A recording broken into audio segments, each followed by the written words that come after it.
සුබ දවසක් කියලා ප්‍රාර්ථනා කරනවා. ඉතින් අද මගේ වීඩියෝ එක වෙන්නේ කෑම ගැන එකකුත් නෙවෙයි. කෑම හදන එක ගැන වීඩියෝ එකකුත් නෙවෙයි. අද මම මේ කතා කරන්නේ ඔයාලා අපි හැමෝගෙම තියෙන මිත්‍යා විශ්වාසයක් වෙන්න දෙයක් ගැන. ඉතින් ගොඩක් අය කියලා තියෙනවා මීයෝ කාපු දෙයක් ආවම හරි මීයක් අපේ ඇගේ කෑවම හරි තමයි මේ සුදු කබර කියන රෝගය ඇති වෙන්නේ කියලා. ඇත්තටම මේක මීයන්ගෙන් ඇතිවෙන රෝගයක්ද?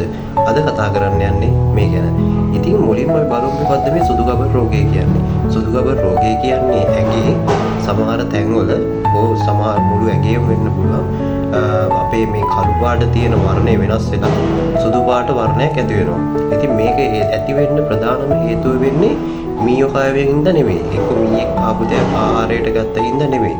මේක ඇති වෙන්න ප්‍රධානම හේතුව වෙන්නේ අපේ ඇගේ තියෙන මෙලනින් වර්ණකය නැතිවීම. මෙලනින් වර්ණය නිෂ්පාදනය වීම නැතිවීම නිසා තමයි මේක ඇති වෙන්නේ. මේක ගොඩක් වෙලාවට ඇති වෙන්න හේතුවක් නැහැ. මේක අපි කියන ඔටෝ ඉමුන් ඩිසීස් එකක් කියලා. ඒ කියන්නේ හේතුවක් නැතුව ඇති වෙන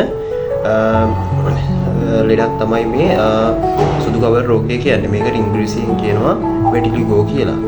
ඉතින් ඔයාලත් අද ඉඳලා දැනගන්න මේ වෙටිලිගෝ කියන රෝගය කියන්නේ සුදු කබර කියන රෝගේ මීයන්ගෙන් ඇති වෙන රෝගයක් නෙමෙයි. ඉතින් මම හිතනවා ඔයාලා මේ මිත්‍යා මතවාදය නැති කරගන්න ඇති කියලා. ඉතින් ඔයාලා හැමෝටම සුබ දවසක්.